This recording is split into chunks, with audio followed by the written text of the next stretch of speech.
What up, Jeremy? How's it We going? can. Yes. Awesome. How we doing tonight, guys? Or today? I guess it's tonight where I'm at, but not sure where you guys are. I'm good. I'm good. Yeah, no, it's afternoon where I'm at. Just finished up the workday, so hopped on here, just chatting, chatting a little bit about like the resurgence of DeFi. But I'm sure we'll get into that a lot more with you during the episode for sure. Yeah, no, absolutely, man. I'm just hoping, fingers crossed, that Twitter Spaces behaves. Sometimes it can be such a pain in the hole, you know. No, yeah, absolutely. I was, it really is like hit or miss. I was in a space the other day with like 300 people with Investor League whenever they had CLG on, and it made it almost the entire time until I got up to ask a question, and then I rugged the space. So Oh no. yeah, yeah, Oh, dude. I was every time I've been on a Twitter Spaces, I've always had like major, well, not major technical difficulties. And I hosted my first Twitter Spaces, I think it was last week, and I had Michael Wagner, the CEO of Star Atlas, the CEO of Ember Sword, the CEO of Illuvium, and Gabby Dizon from YGG. And I was just like the whole entire time, I was like, please, please, God, like, please behave. And it was the first time that my Twitter Spaces hasn't acted it up. So fingers crossed that it behaves again tonight. And I think I updated the Twitter, so that could have been it as well, you know. yeah. No, that's pretty cool. You said you're hosting that space. Is that like a weekly thing? Do y'all do like any like weekly Delphi things, or is that just kind of like on your own accord? So that was actually my first one I'd hosted last week, so I wanted to try to get a pretty good panel as the sort of Genesis one. And my focus at Delphi is kind of on NFTs, gaming, the metaverse, play to earn, all that good stuff. So, I'm pretty close with all those guys anyways, but I'm going to try to have it be a weekly reoccurring event. And it's more on my own, but if I get good recordings and if the panel's good, then we also use them for the Delphi podcast as well. Just kind of like depends on how good the show is, you know? Yeah, no, for sure. Yeah, that's awesome, and it's so cool that um, so quickly this industry is splitting in so many different directions, and there's so much innovation going on in each different direction that is being kind of like innovated, if you will. Absolutely, man. That's why I think just doing exactly what we're doing right now is so incredibly important. Because I mean, I'm sure all you guys can remember, and everybody who's already starting to trickle in here could remember, like first getting into not even like DeFi or play to earn or any of that, just getting into crypto in general and how steep that onboarding process can be. And it just seems like everywhere you look, there's just not one rabbit holes, but 100 rabbit holes to dive down. So as it begins to fragment, it's harder and harder to keep up with. So, the more on ramps we could provide just by doing this sort of thing is, I think, underestimated in its value. So, this is why I just love jamming with guys like you and being able to have these awesome conversations, Absolutely. Um, yeah, I want to I want to ask your thoughts on some NFT questions, but I'll save them. I'll save them for our discussion in a little bit. But Absolutely, man. it's just so interesting seeing like kind of the like I don't know if you'd say like recursive projects are going on, but I feel like the NFT Mm. market's a little manic right now, in my opinion, on a at least on the like the kind of like 10,000 collections and kind of like people pumping these scarce projects just because they're scarce. I don't know. I'm seeing very few innovative NFT projects. I'm seeing like a lot of kind of like manic like flipping for quick gains.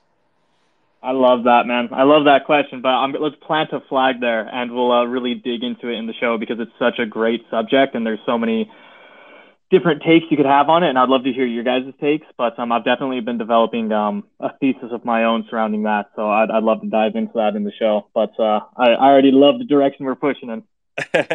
Oh yeah. No, the goal is to drop some alpha casually in our chat. So Absolutely, man. I'm all about the casual alpha. But yeah, no, this is awesome, man. This is awesome. Really looking forward to this. Let's go. Super, you good to go? Yep, good on my end. Let's kick it off, guys. Jeremy, really happy to have you on the base space, man. My name's Mewtwo. I'm the founder of the space, and you're joined by my co-hosts, Super High and Chase. Say what's up, guys. Yo. Hey, what's up, everyone? Yo, let's go. How's your day going, Jeremy? It seems like it's off to a great start. You had a solid night so far? Yeah, man. First of all, really appreciate you guys having me on Base Space. I've been looking forward to this one. But yeah, it's been a great day, man. Wednesday is always kind of my catch-up day, so I always feel relieved at the end of the day to kind of catch up with everything that's built up. And it's 11 o'clock over here in Ireland now, so just cracked a celebratory beer and ready to dive into some casual alpha. I love that, the way you phrase that. So yeah, let's go, man. Let's do it. Yeah, man. I know you popped into the Illuvium episode we had on before, but we always like to ask new guests that we bring on the show, like, how'd you get started in the crypto space? Yeah, absolutely, man. So, sort of typical-ish beginning story, I guess, Well, maybe not. So I remember being in high school, actually. And the thing about high school is I always hung out with the really sort of, I guess, what you'd call nerdy kids. But luckily, the high school I went to, the nerds were accepted and actually even kind of cool. So I even remember back in like 2008, 2009, them talking about Bitcoin and this and that. And it was all about the Silk Road back then. So I've been kind of touching crypto for a really long time. Obviously, didn't dive in back then. Wish I had. But really kind of sunk my teeth into it sort of 2016, 2017 when a lot of people did. And not so much as like a shitcoin flipper or anything like that. It was more from the, I guess, like psychological and philosophical side of things. If you know anything about me, I'm a big fan of history, and the implications of crypto and this immutable ledger just really kind of grabbed a hold of me because there's just so many implications when you dive down that rabbit hole. But of course, did buy a couple coins. My fondest one was Dragon Coin. I don't know if anybody remembers that one. It was like Disney's coin that they were launching, or it was incubated by Disney or something like that. So, made a little bit of money, lost a little bit of money, but was really just focused on the technology, I guess. And followed along casually until 2018, 2019, and then really dove back in at the top of sort of 2020, 2021. And where I really, I guess, cut my teeth was actually in the Illuvium community. So I was one of the first people in that Discord. I've always been a huge gamer, a huge nerd, like I said, and it just clicked with me. I was like, this is one of the coolest things I've ever seen. I'd already seen what NFTs could do, saw CryptoKitties, and the first potential AAA game was just too much to pass up. So I got really involved with that community. I was actually on the first Illuminati Council next to Kane and Santiago. And so, was really involved with the Illuvium community. And then from there, I saw one day, and Neil, who is one of our founding members of Delphi, posted about Delphi interns. So I jumped all over that, became an intern, did that for a couple months. And now I am one of Delphi's gaming NFT metaverse analysts. And I'm actually helping to build out more games in the space and really just learn all about what's coming around the corner and be super involved in the ecosystem that I've really come to know and love. So that's the TLDR, or maybe a little bit more than the TLDR, but it's been an awesome journey, dude. And just can't feel lucky enough to be able to be in the position I am, 100%. And that actually kind of just brought up a question in my head. Are part of your tasks going into the Avalanche ecosystem as well, and helping those NFT projects build out? To be honest with you, man, I'm not as familiar with Avalanche. I know they're doing a lot of really great things at the moment, but I honestly couldn't comment too much on Avalanche, or I haven't been helping out too much there. I've been more on the play to earn side of things, so apologies for not being able to give any alpha there. All good. Yeah, and Jeremy, we have a lot of new people who might not even realize like what an analyst does at a very like high level. Could you explain like what your overall role and position is? Yeah, absolutely, man. So I actually wear a couple different hats at Delphi. So just a quick high level overview of Delphi. So Delphi is known for two different things, I would say. Well, three different things, but some of you might know us for our institutional grade research we do. So we do really in the weeds research. And then that's just one of the Delphi arms. Two of the other arms would be our VC arm, which is pretty self-explanatory. And then our labs arm, which helps build out, token econ and different aspects of projects. So if you're familiar with Axie Infinity or YGG, we actually built out the token econ for those guys.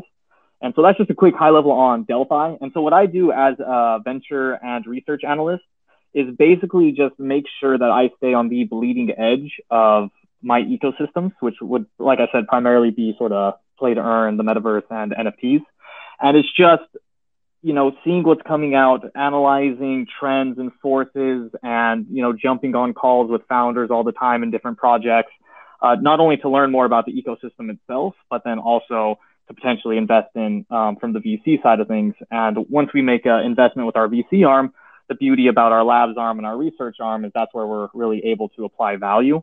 And so just me personally, I would be helping find investments for our venture fund. And then through my knowledge in the research and helping build out some of those things, I'd be able to then sink my teeth into our different portfolio companies and help them build out their communities and their tokens and their NFT strategies. So I personally wear many hats, but I guess a typical analyst would be more, really being an expert and a professional in whatever their niche was. And that could be just through really, long hours put in researching whatever facet it is that you're interested in. That was a very long-winded explanation. Apologies about that.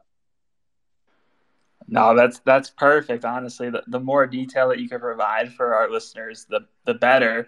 Because as you know, there's so many new people in the space, they just don't even understand the different positions at companies, what they do, or even what a VC is, right? They might not even know anything about it. So no, it's super important. Feel free to provide as much detail as possible.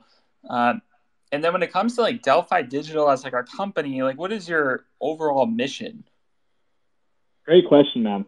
So before getting into our mission at Delphi Digital, I think you actually touched upon something not super important, but a good sort of distinction, because when I first got into crypto, my view on VCs is I kind of viewed them like I would, I don't know if you've seen the movie American Psycho, but sort of these sleazy businessmen, money men, and I think sometimes the way we view those guys is maybe, it's probably accurate in some lights, but not in all the time.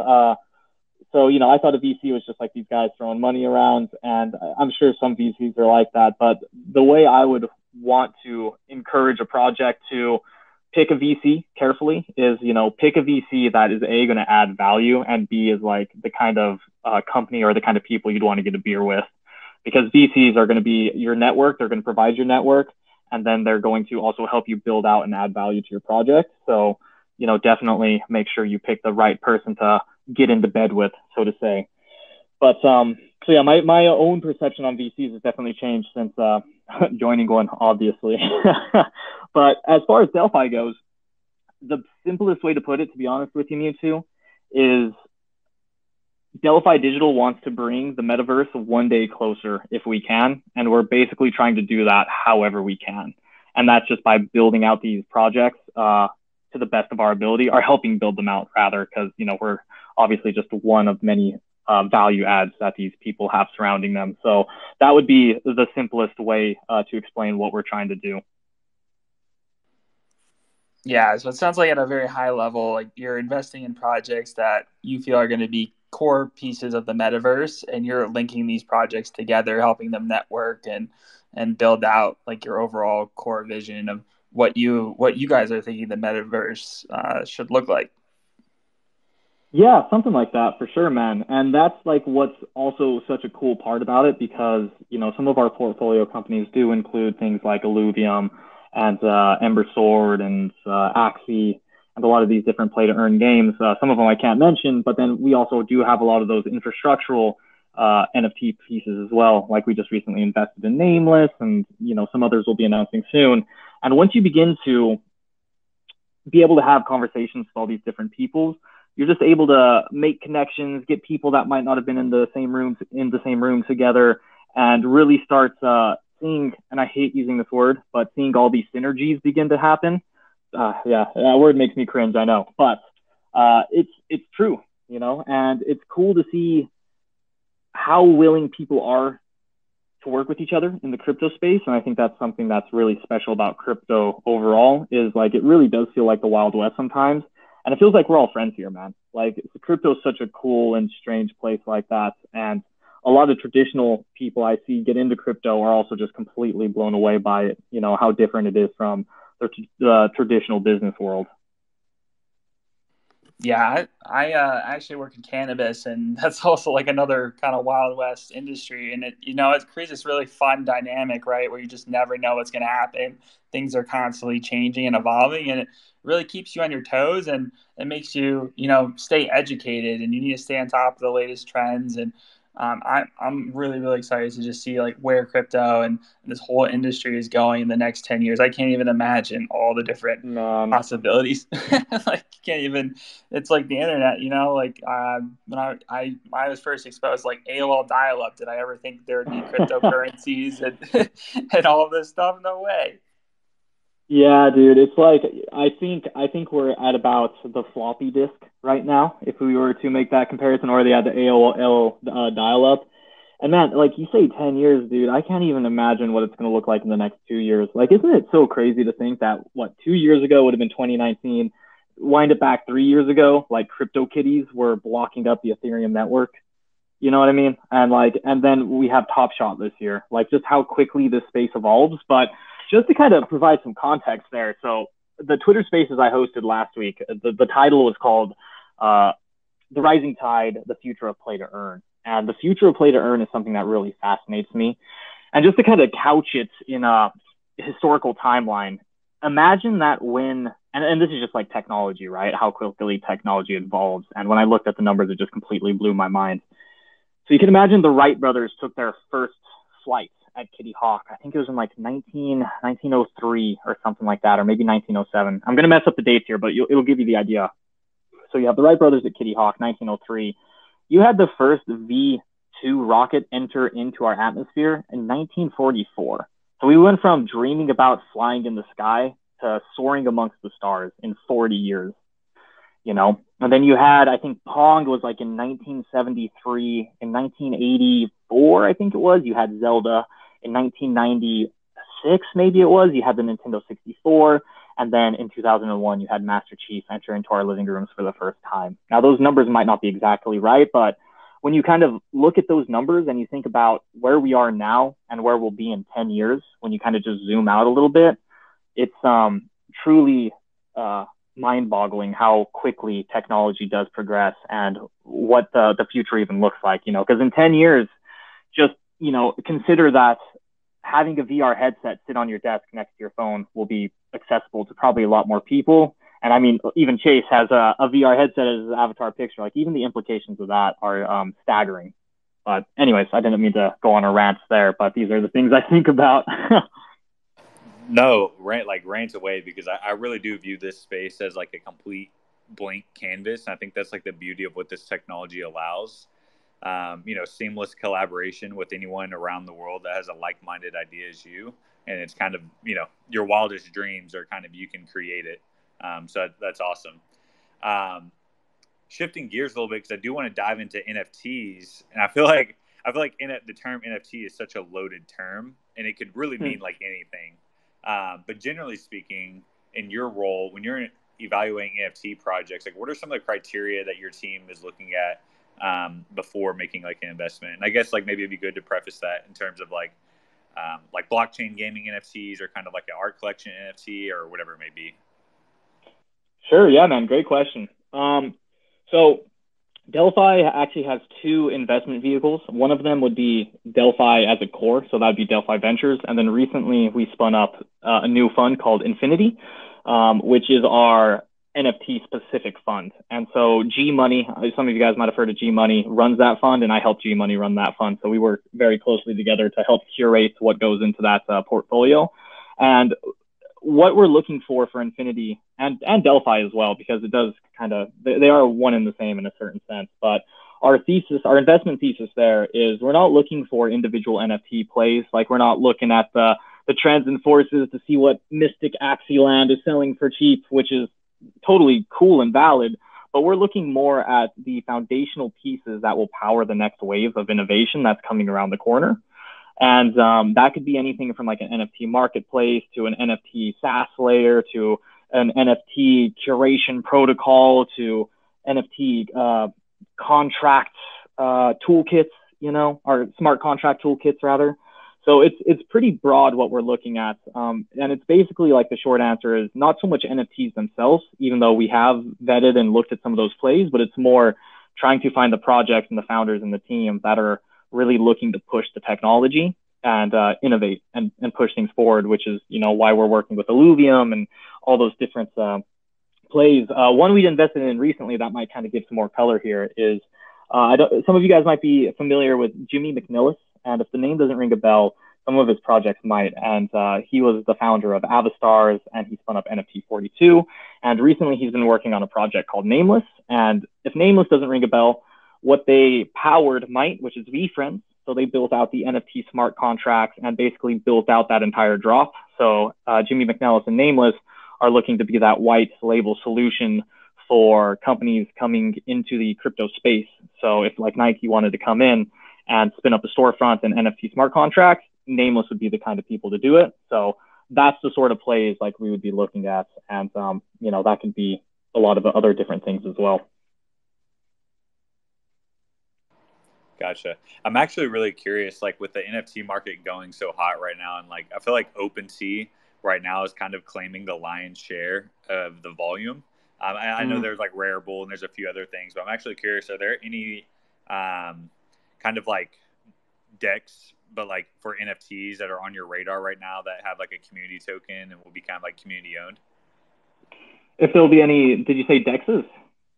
Yeah, like for like the NFT market. Because I know OpenSea doesn't really have a token for the community. I mean, Super Rare just launched their token recently.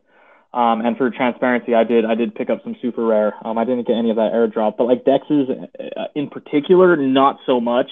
And OpenSea is a really interesting one. I don't know if you guys have been seeing it, but it seems like there's been a lot of talk and narrative being driven of looking for the next OpenSea. Like it seems like a lot of people want OpenSea to fall right now. Have you guys been kind of picking up that same sentiment? Yeah, I've been in a ton of NFT spaces, and I've just seen a lot of negative sentiment around OpenSea, and the community just kind of feels lost. Like they just feel like they're not listening to them. That's kind of the sentiment that I've been picking up. I don't know about you, Chase. You've been in a few NFT spaces. Anything about OpenSea there? I haven't really heard any direct complaints. Not to say that there aren't any, but I think generally speaking, well, I have been seeing the meme where it's like, I guess OpenSea is the new Coinbase. It's like a picture of like OpenSea being down. But like outside of that, I think just from like a intuitive perspective of how this ecosystem and this industry operates, I do think that the next disruptor will be a NFT platform that has like a community-owned community token, you know, similar to like a Uniswap, if you will, but like for NFTs. And I'm actually kind of surprised that there isn't.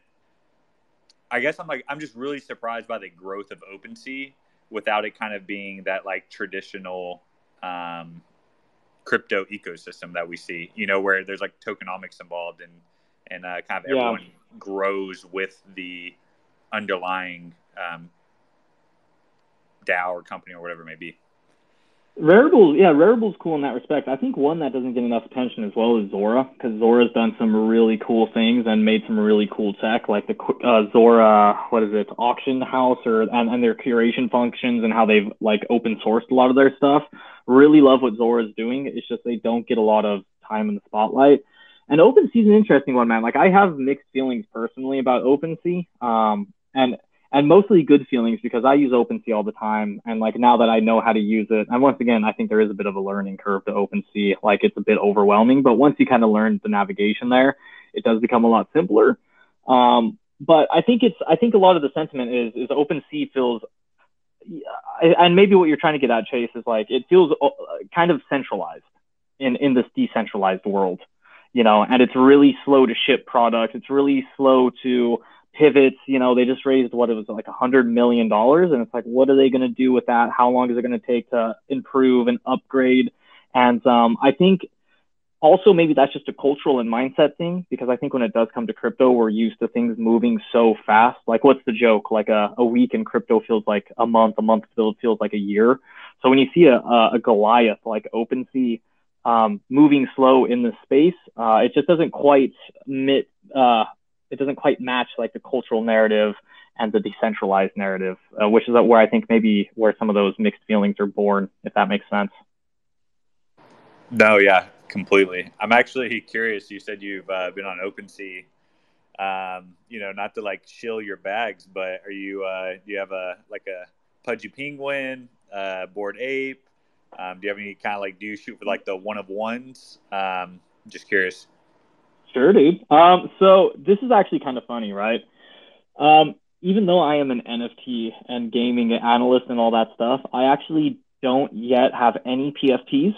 And that's just because they stress me out, man. Like, I don't have the bandwidth and the time, and I'm not talking shit about PFPs at all. It's just I don't have the time to pull that slot machine lever, I suppose. And I say that with like the utmost respect. It's just, it would stress me out too much. So what I do focus on are really high quality play to earn projects, or at least what I see as great play to earn projects. And so one that I am actually pretty heavily vested into is Parallel. I'm super, super bullish on Parallel. I absolutely love what those guys have been doing. I have a bunch of cards. I just completed my PD1 set to get my Galaxy key. I'm ready for that snapshot tomorrow. And I actually helped build their Discord, super close with the team over there. Love what those guys are doing. So that would actually probably be the thing I hold the most of on OpenSea. But outside that, dude, like I said, I'm a nerd, and I'm more into the I feel so stupid every time I say this, but like the philosophy and like the implications and a lot of the investment side of things. So, but yeah, that's my biggest bag there anyways.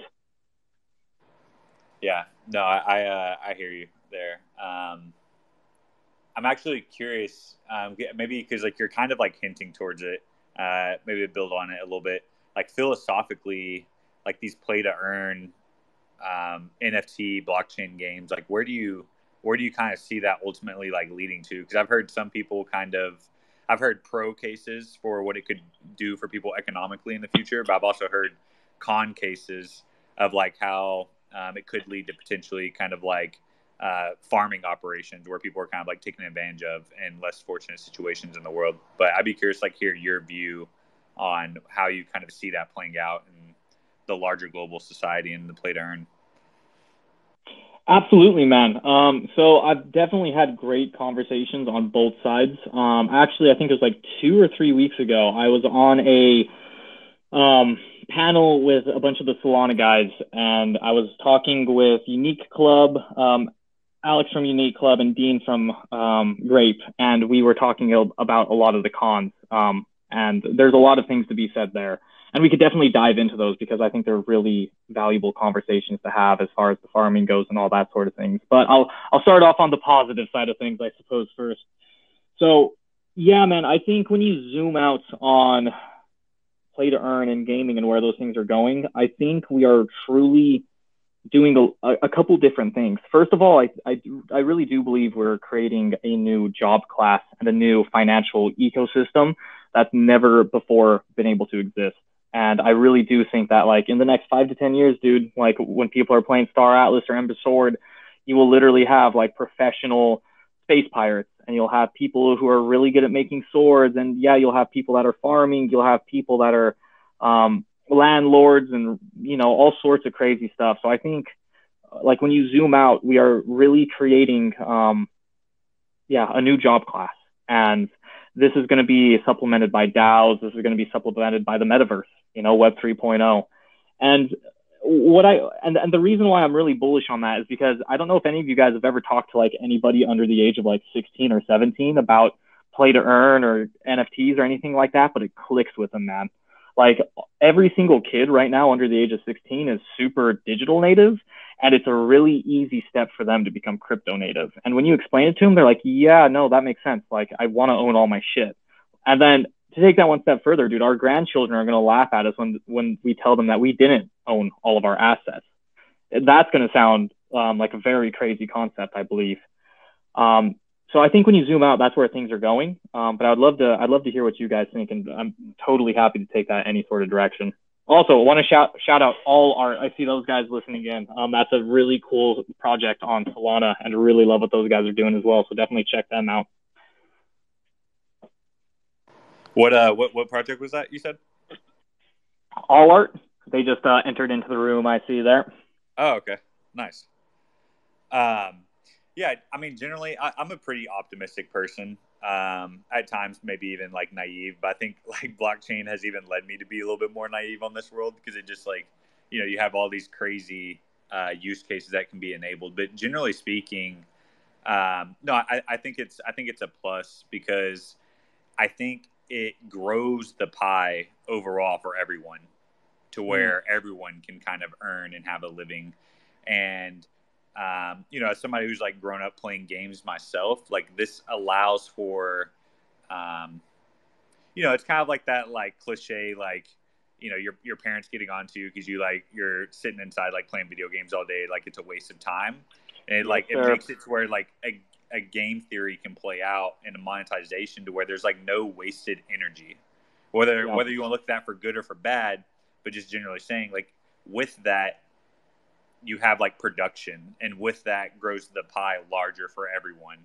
And it's like a really interesting idea that, in the future, you will be able to like pursue your passion in gaming while making an income and, paying taxes. It's like, it's kind of mind blowing. A couple different like thoughts there, man. It's like, first of all, we've already been trying to do what we're building out right now. Like, I was just having the conversation the other day, and it made me chuckle. So I don't know if you guys remember, but like, back when we were gaming as teenagers, we would have to buy physical games in boxes, and even that sounds crazy with like Steam and stuff nowadays.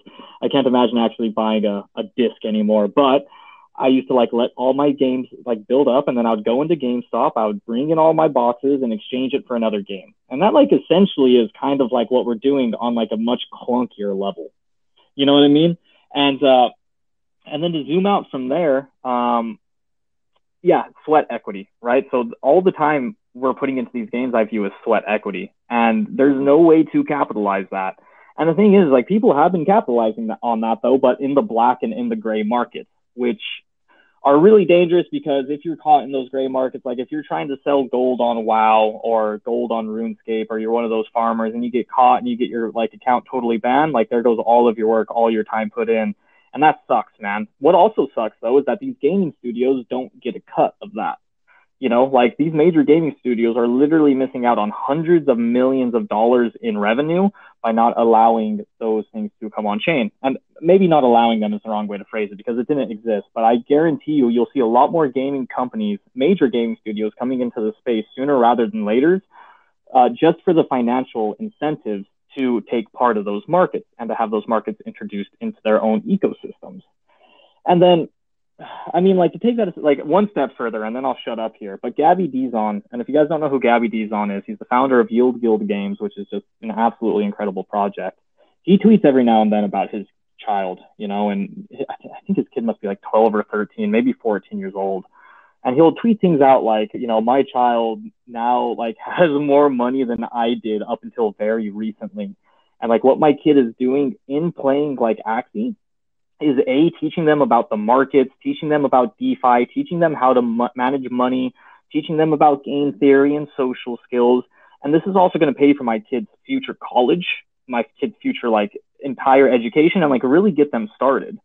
So I'm definitely shilling some of the positive things you hear, but like if I could have somehow monetized all the hundreds of and thousands of hours I put into gaming growing up, I can't even imagine what sort of different person I could have become. And I didn't become a bad person. I'm very happy with where I'm at, but I mean, apply that to all the other hundreds of thousands, millions of people that were gaming at the same time I was. The implications are too large to even begin to comprehend. No, it's crazy, man. I'd argue that most people are really spending more time in the virtual world at this point than the real world. Like Yeah. you look at kids today, like they're literally like given an iPhone or a tablet when they're born. you know, you go to like when they're 3, they're playing on these things and they're learning super quick. They're going to programming classes, and like you're saying, they're getting the financial education they need to thrive, and that's just something that you don't really find in like a traditional school setting. You know what? This just occurred to me, and I haven't thought about this, but I would love to hear what you guys think about this because it just pops into my head. But do you think that this will make us view our time differently?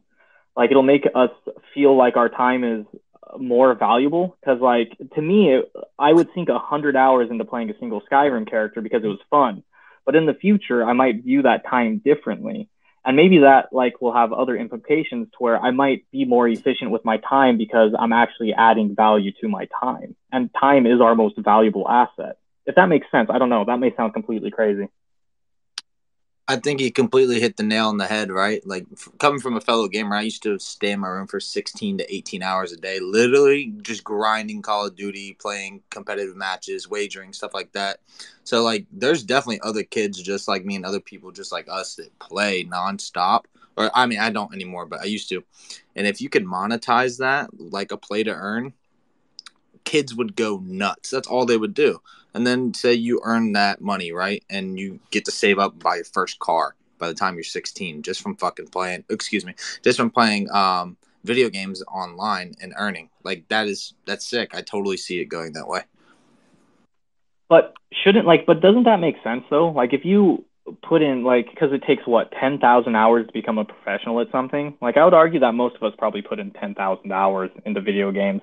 And like, doesn't a car at the end of that journey, or like even paying for the first semester of your college, seem like a pretty decent trade-off if you think about it? Like if you kind of remove yourself like one step away from our cultural mindset right now, like that seems pretty fair. And especially if you're contributing to an economy that is really empowering a new job class, like you are partaking in an economy.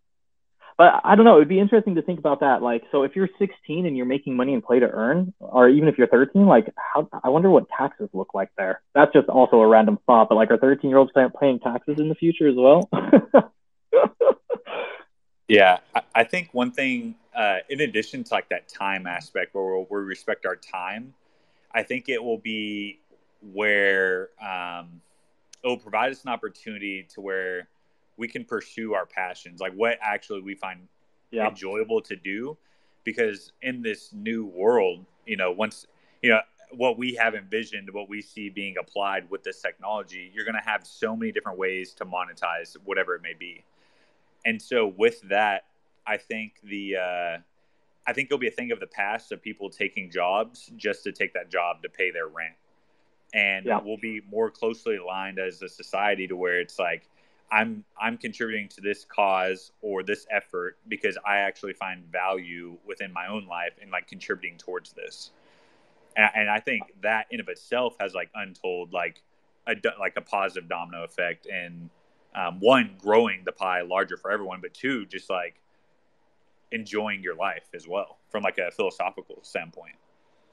100%, dude. And I don't say this all the time, but sometimes, and I haven't like really completely worked out this thesis yet, so I couldn't speak upon it like eloquently, but I think you could almost view it as almost like a universal basic income. And that is pretty powerful. And like I said, I haven't really like developed that out, but I think you could probably see what I'm getting at there. And it's kind of exactly what you were touching upon there, Chase.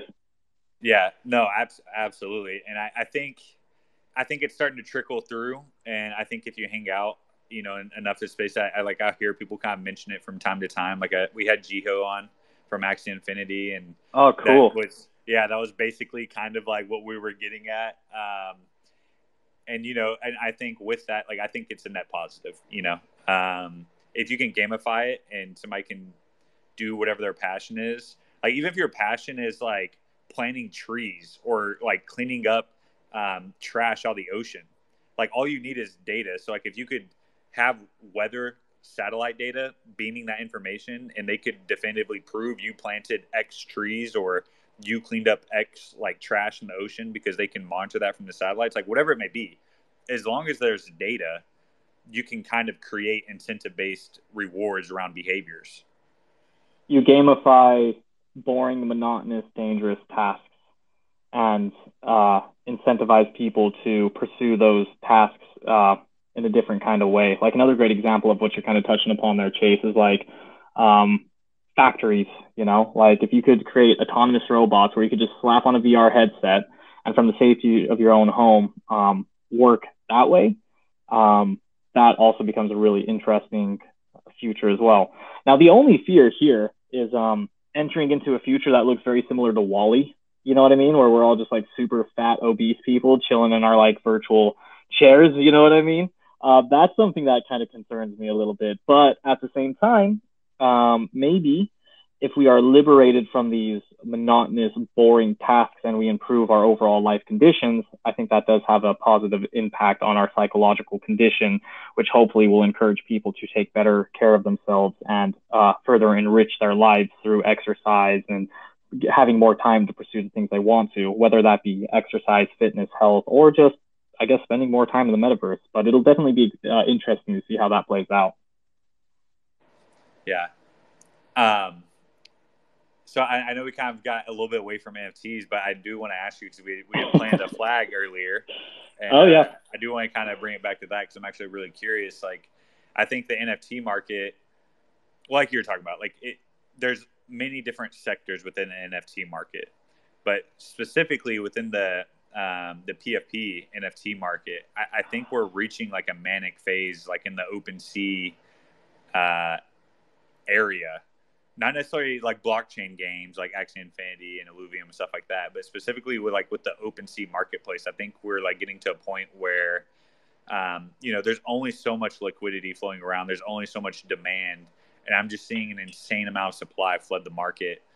And like with the rise of Avalanche Rush and all these incentives, like it's like $180 million incentive reward program, I could see a lot of money that flooded into the NFT market start to kind of flood back into the DeFi. That's kind of my working thesis right now, is that we're just going to see kind of the money start to kind of move back to DeFi because I feel like DeFi money flooded into the NFT market, and I think the money's been made already. But I'd be curious to hear your point. Man, it's actually, you're touching upon something super interesting here, Chase, and it's how to break this down. So yeah, definitely, like in engaging in DeFi last summer, you had a lot of people gain wealth that they were able to potentially spend more freely, right? And that does add liquidity to the NFT market. It allows a lot of these things to come off the ground, get that sort of breakaway velocity, and it then enriches a lot of people who are maybe flippers or, just degenerates pulling on that slot machine lever.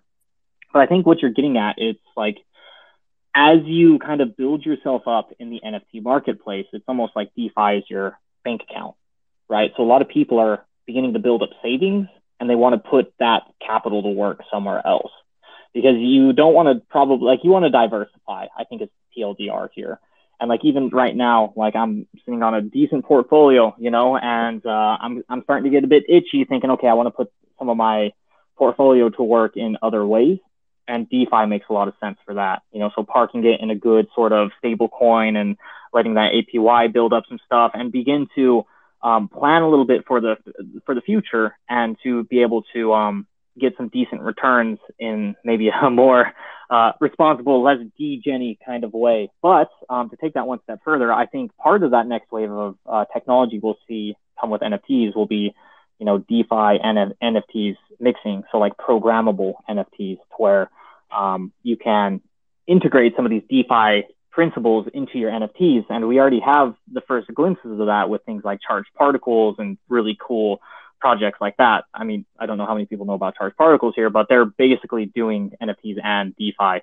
But yeah, no, dude, I totally agree with you. I think we will see an ebb and flow, and maybe NFTs are where people go to play, and DeFi is where people go to save and do different things with their money. But I'd love to hear what you guys think about that as well, or if I'm totally off there.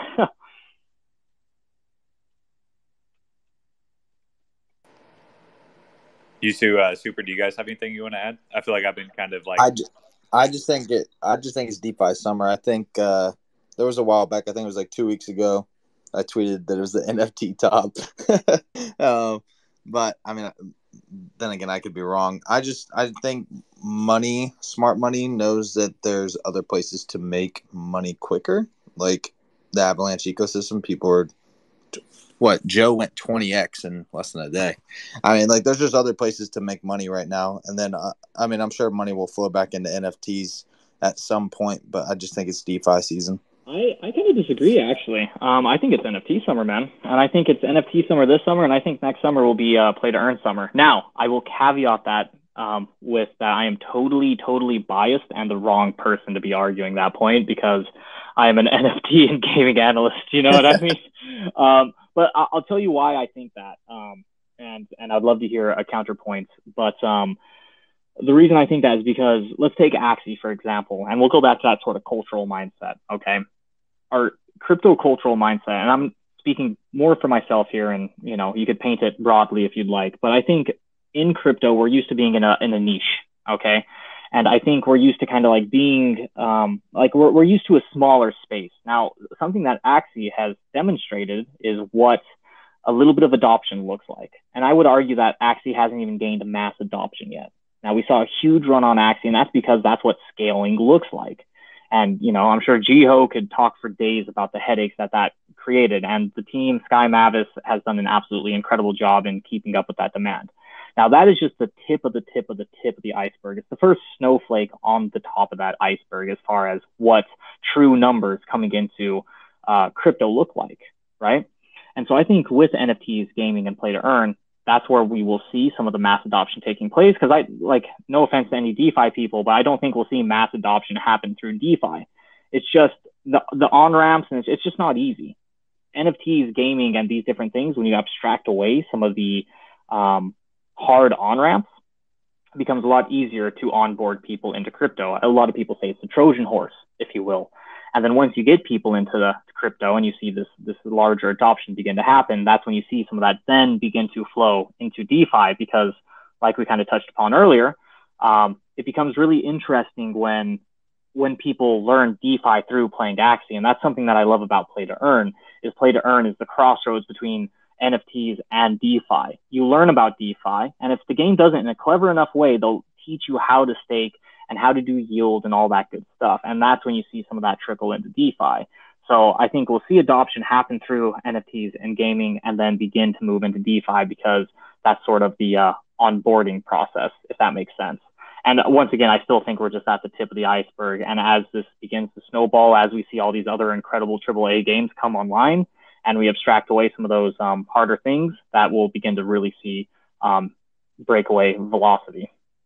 And I just want to shout out one other person. Masterfile has entered the building.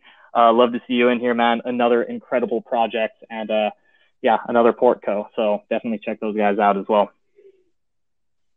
Hell yeah! Shout out Masterfile. Jeremy, no, I could see that too. Maybe our points could both, come together. Like, so I think it's DeFi summer for banks and for institutions that want to put money into the ecosystem. Agreed. But I could definitely see your point on younger people doing play to earn and being taught what is DeFi, how do I stake, how do I earn yields, what is a blockchain, this and that. I could definitely see that because I'm literally I bought those crypto companions on Avalanche, and it's basically like Pokemon. You stack 3 of them on top of each other, and you play to earn. Like, if you win, you get paid in, I think it's GLE or something, and then you can get paid in AVAX as well. So I mean, that's super cool. Yeah, no, that actually makes a lot of sense. No, I totally agree with that, man.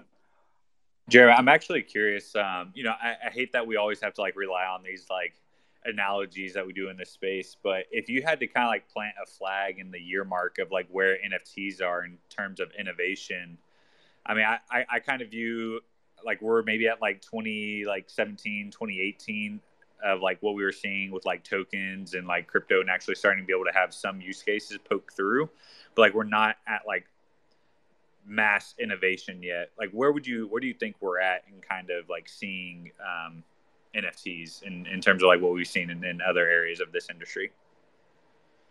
Okay, so I'll try to answer that question in a different way, just to get away from that cringiness that you kind of were touching upon there. I hate it. No, I know.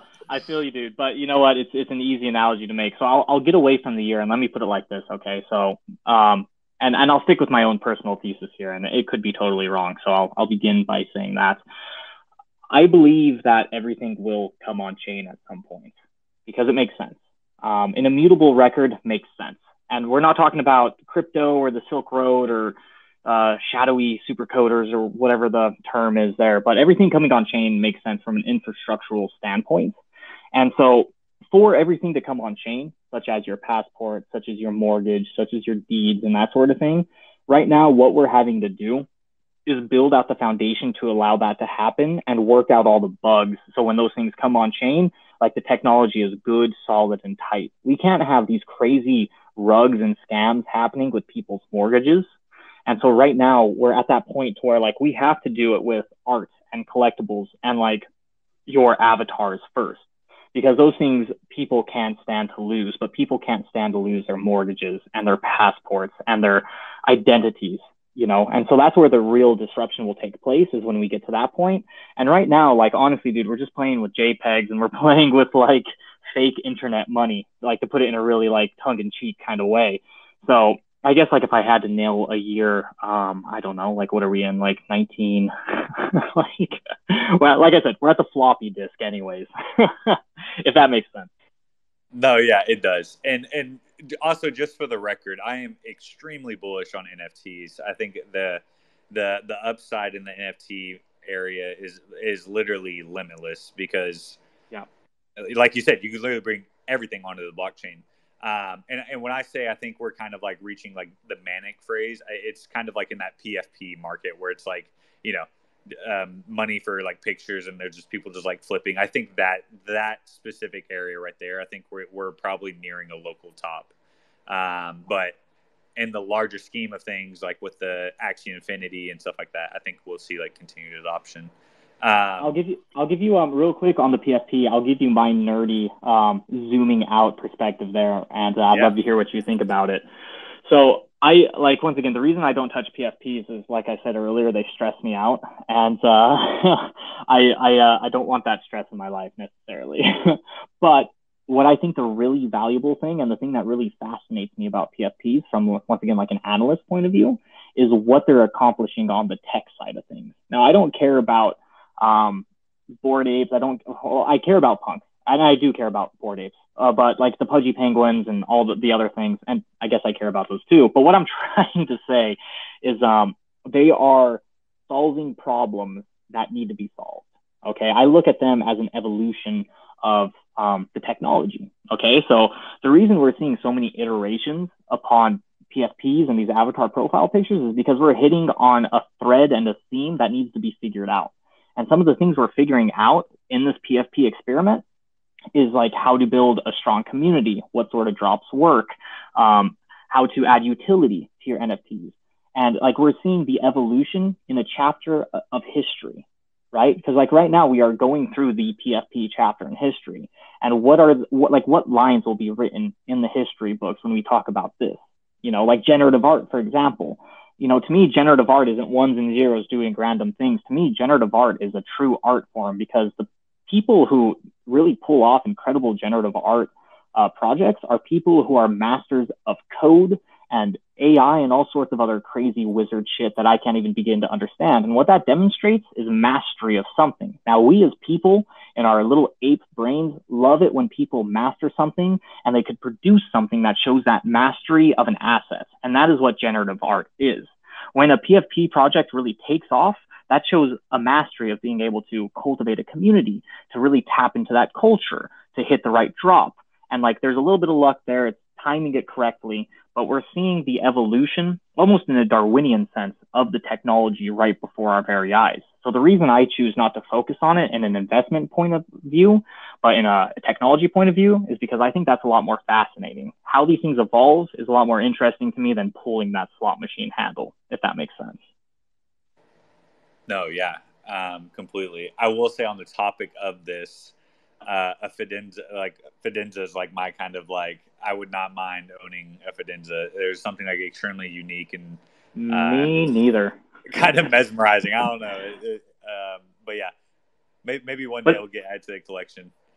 But see, I think it's mesmerizing because that piece of code that was able to produce 10,000 Fidenzas that like are appealing is an incredibly complex piece of code that like not a lot of people could pull off, and that shows mastery. You know, because how many generative art projects that we like have we seen that, excuse the French here, that are dog shit? You know, right. So like the Fidenza like shows that mastery, and I think that's why we're drawn to it. Well, one of the reasons. There's a lot of nuance there, of course, but the gray is fun, isn't it? Yeah, I'm actually curious. I know you said you didn't have a ton of insights into the Avalanche stuff and everything going on over there, but I'm actually curious. Like, so I've been playing around with Avalanche over the last like week and a half or so, kind of playing around with their DeFi, and the gas is like, it is insane. It is insanely fast. The finality is so quick. It's so cheap to use, and they're also I was reading in their docs that they're going to have like compatibility for NFTs. I'm actually like really curious. Like, do you think in terms of like mass scale adoption, do you see the Avalanche ecosystem booming in NFTs? Because in terms of like a new user, I moved the same money from Ethereum and I bridged it over to Avalanche. I made a transaction on Avalanche. I paid $80 in gas on Ethereum and I paid 80 cents on Avalanche. And so I was like a new user entering like the NFT ecosystem. One of those instances doesn't sound very fun. So I'm actually curious, like, do you think the Avalanche ecosystem could see like a massive NFT boom? Man, once again, I'm really enjoying the space because you guys are asking excellent questions. And once again, I think that's sort of where we're at in the evolution of this technology. And like, once again, I'm going to sound so annoying the more I say this, but if you zoom out, like how to phrase this. So I think we'll see some of that begin to be remedied with Ethereum and their layer 2s. Like Immutable is coming, and it's like they're going to do incredible things in the next year or two. And so I think that'll solve some of the problems on Ethereum, but let's not get too focused on that. Let's focus more on what you're asking. So I think we'll definitely see some ecosystems evolve and boom. And like Solana is another great example as well, with everything that they're doing, because, you know, once again, transactions and speed and all that sort of thing is absolutely incredible. But as some of the technology does begin to evolve and mature, that narrative might shift. Like the narrative right now is really attractive for Avalanche because of exactly what you just highlighted. And it's really important, you know, but like at the same time, you are learning to appreciate transaction fees and like what a better technology could look like through interfacing with Avalanche, you know? So I guess if Immutable X, for example, to bring it back to that, was online and a lot cleaner and more robust than it is now, then, you know, Immutable X becomes the trading layer, and then the maybe data storage layer, when these things get rolled up, becomes Ethereum. So Ethereum becomes our immutable ledger, and then Immutable becomes our data trading layer, if that makes sense. But I think it just kind of depends on like what sort of timescales we're talking about. And like if we zoom out 200 years in the future, what does that ecosystem look like? And that's an absolutely ludicrous question, because how the fuck could we know? You know, but that's kind of the way I think about it. And that might be insane. I don't know. No, I don't think it's insane. I think your point of view is on point. Like, these technologies are growing so fast that there's always going to be one that's better than the other, and they're going to bounce back and forth, and they're going to continue to compete, right? And that's just the natural course of selection that we're seeing happen right now. So I could almost see like people bouncing to Avalanche, then bouncing back to Ethereum or any other protocol that's performing really nicely and that has a lot of hype, you know, gathering around. Also though, like, so first of all, I want to say, like, I am by no means like an ETH maxi or anything like that. So if I'm coming off like that, I apologize, and I don't mean to. And I think to get back to your point, Chase, and you too, it's like, I think that different use cases will probably become more specialized in different ecosystems, like Solana, like Avalanche, like Binance, and all these different things. So, and Flow and that sort of thing. So I think we'll see maybe things specialize in different facets. Just like we're seeing that happen with marketplaces, we're seeing the unbundling of things. Now, where I think things get really interesting, though, is if we begin to dive into the thesis of a cross-chain crypto landscape. Yeah. So once we do have better bridges, if we get better bridges and that sort of thing, and when all of these things truly become interoperable, that's where things get really interesting, I think.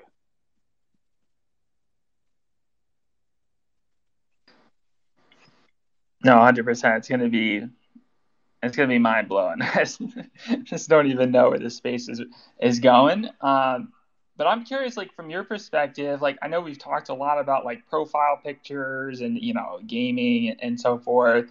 Like what other areas are you looking at in like the NFT space? Like are you paying attention to like real estate and NFTs, or are you seeing any movement in like the audio for NFTs? Curious what other areas you think are on the up and up. Yeah, man, great question. You actually touched upon two ones that I'm super interested in. But before we go into those two, one you did not mention that I'm really interested in is fractionalization and all the really cool different things that fractionalization affords to, once again, different communities looking to build, that sort of thing. And once again, touching upon communities, one other thing that really interests me is creator coins, social tokens, fan tokens, whatever you want to call them. That's something that really draws my eye. And then to build upon that, one other thing that I think is really lacking in the ecosystem and technology is DAO tools, because DAO is one of those buzzwords like NFTs right now, but DAOs need tools to be able to function in the way that they need to function. And they do not have those tools right now. And I would be really interested to see what the DAO ecosystem looks like in a year or two from now when they have better tools to be able to perform the functions that they're looking to do now. But to get to your point though, you two, real estate is one that really fascinates me. So what could happen when, let's say, I am a land baron in Lunacia, which is actually Infinity's world, or in Ember Sword, and let's say I'm sitting on 100 plots of land. What happens when I could potentially fractionalize those pieces of land? And if you don't know what fractionalization means, it basically means breaking up your assets into a bunch of smaller pieces, or to be able to rent and loan and lease your land in different ways. And that could be through scholarships or whatever the case may be. So I think real estate is a really interesting one, and even just having a more accessible NFT, let's call it Zillow, if you will, yeah, where we aggregate all these different metaverses, like that could be really, really cool. And then the other one, audio, yeah. So music, I think, is another huge one, absolutely. And so, we have our audiences, we have our catalogs and that sort of thing. And I think there's a huge push right now to disrupt the music industry. And once again, it's another thing that makes sense, just like gaming. I think a lot of the artists are not getting their what they deserve with the work they put in. So it'll be really interesting to see what happens with artists moving forward. I don't know if that answers your question, but yeah, no, absolutely 100% agree. Yeah, no, the concept of like a virtual Zillow, for all the different virtual worlds and being able to list them and see them, I think that's really on point. And for audio, I'm really, really excited about like copyright and like allowing people to use music. Like imagine being able to share your wallet with YouTube or Twitch and be able to actually stream copyrighted music without having risk of a flag or having your channel taken down. And I think it'll just smooth out the entire process for content creators, which are on the up and up, and that's like a whole separate economy in itself that's booming right now.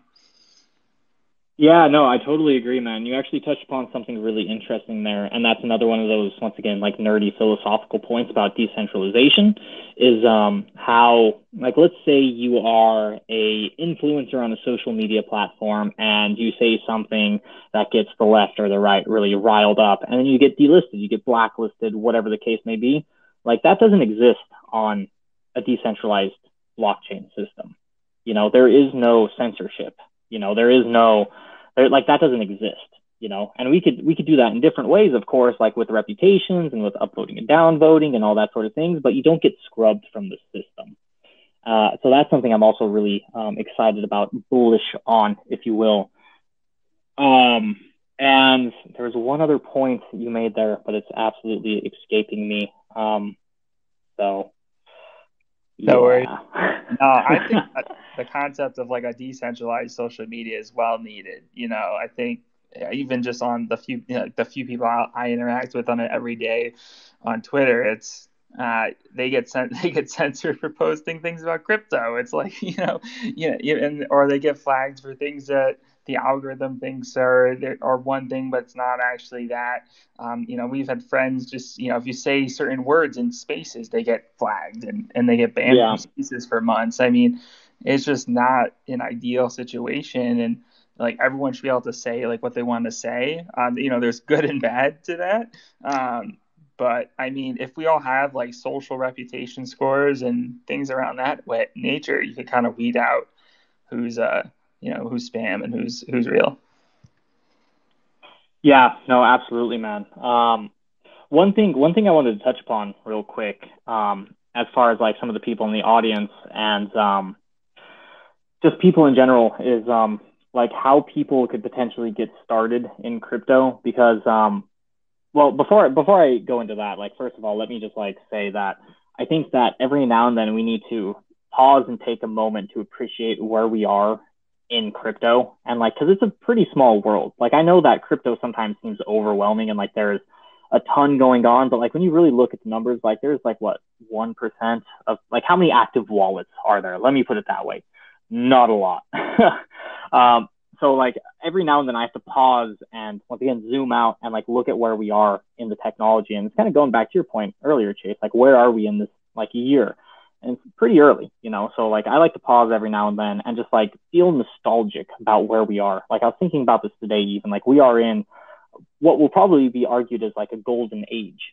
And sometimes it's hard to see that when you are living through it. But I think right now we are living through one of the most beautiful and productive and innovative times that we will truly study in the future. And we're all helping partake of and build upon that right now, even in taking part or even listening to this crypto space. Like this is an on-ramp. And so, every now and then pause, smell the roses, appreciate where you're at, right? And then to lead on into that, did you want to hop in there real quick, me too? Yeah, I was just gonna say, man, like we're every day we talk about all three of us. We talk about how early we are and just how blessed we are to be in this space. I mean, we've had people in the community just explode, right? Just all of a sudden make a trade and they're up 6 figures, like they're making life-changing money. We see people with Axie Infinity actually be able to afford their first homes, which is absolutely incredible. So I think there's so much opportunity, there's so much innovation, and we're at like the very, very beginning of this whole thing. Like this is nothing. Imagine mass adoption and everyone using crypto. Yeah, and also just to add on to that, I've had a few conversations, and it's like I've noticed that there's even like people who I've talked to who are in crypto, but are still kind of stuck on like that currency argument about like which one's the currency, and like even though they're in crypto, they still are kind of like unaware of like this wave of innovation that is occurring right in front of them, and they're already on the boat. And so that just really shows me, like, truly, like, Jeremy, kind of what you're getting at, and, like, how really small this community is, like, how even smaller the community actually is, and kind of seeing where this whole thing is going. Yeah, no, absolutely, man. And that's why I just think it's, like, literally we are living through one of the most beautiful Renaissance-like times that we'll probably ever live through. Like, because in 10 years in the future, if we do gain mass adoption, like, we're not going to be having these same conversations, and we'll look back upon this time very, very nostalgically. And I am a very sentimental person, I will admit. Okay, so I do think about these kind of things, but I definitely do like to pause and think about that. And even to your point, Mewtwo, like the life-changing opportunities the space brings. Like this isn't life-changing, but just for example, even myself personally, right? So once again, going back to Parallel. They had a faucet a while ago for a card called Rug Pull, free card. And right, like the other day, that card was going for 1 ETH. That's a lot of money, right? So I was like, you know what? I have like 4 of these cards. I sold one and I paid for an entire vacation for my family. You know what I mean? Like like just being involved in this space allowed me to treat my family to their hotel rooms, to their travel, and all of that with my fake internet money.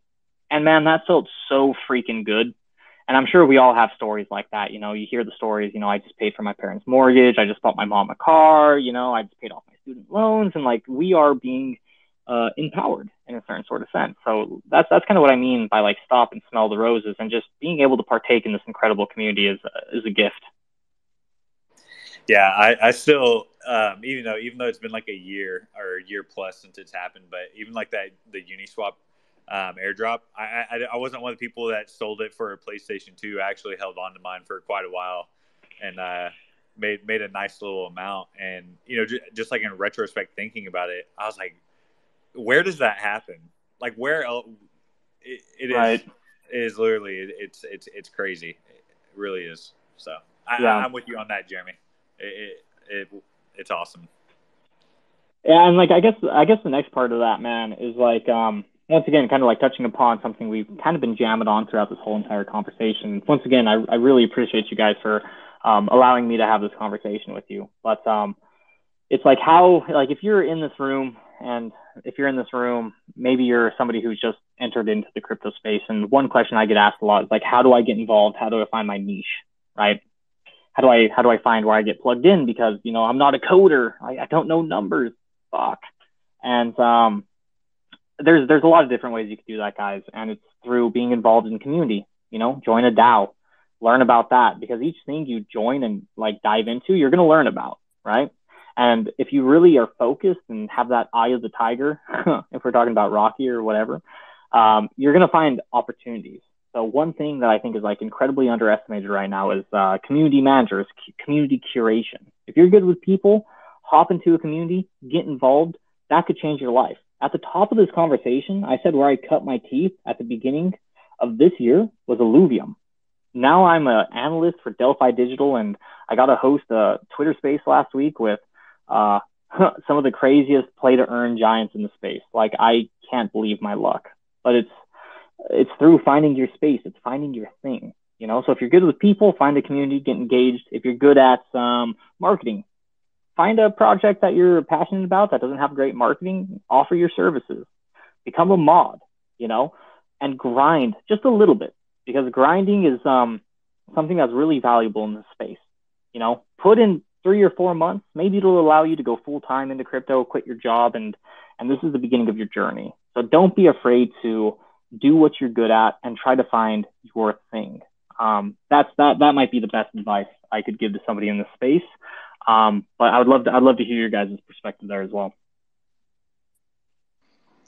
Yeah, sorry, Super. I would just say that that's like a really common theme that we hear from everyone. It's just hop into the community, get involved, volunteer. You know, I do digital marketing for a living, and I literally got my first job by like creating my own project and my own website, creating my own e-commerce store. No one was paying me to do that, and I built a whole community around that particular website and store. So I think community is so powerful, and just get started, guys. Like, honestly, that's like the biggest thing with anything. If you get started, like, there's going to be roadblocks along the way, but if you don't give up and you just keep pushing, eventually you'll get to where you want to be. If you never start, you're never going to get there. So yeah, I love that, man. Yeah, basically +1 to what Mewtwo just said. And anyone that's listening, if you think, oh, well, maybe I'm not good enough, or maybe my skills aren't good enough, it doesn't hurt to apply. I mean, really, the worst somebody can say is no, or not even reply to your application.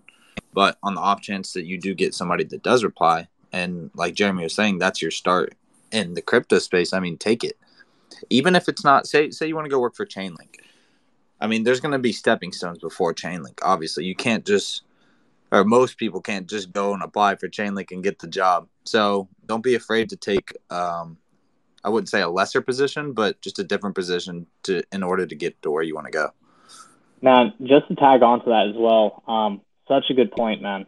Such a freaking good point. And I think one thing that, once again, really amazes me about this space is, like, sending a message to somebody takes a little bit of bravery, a little bit of time, and not a lot of effort.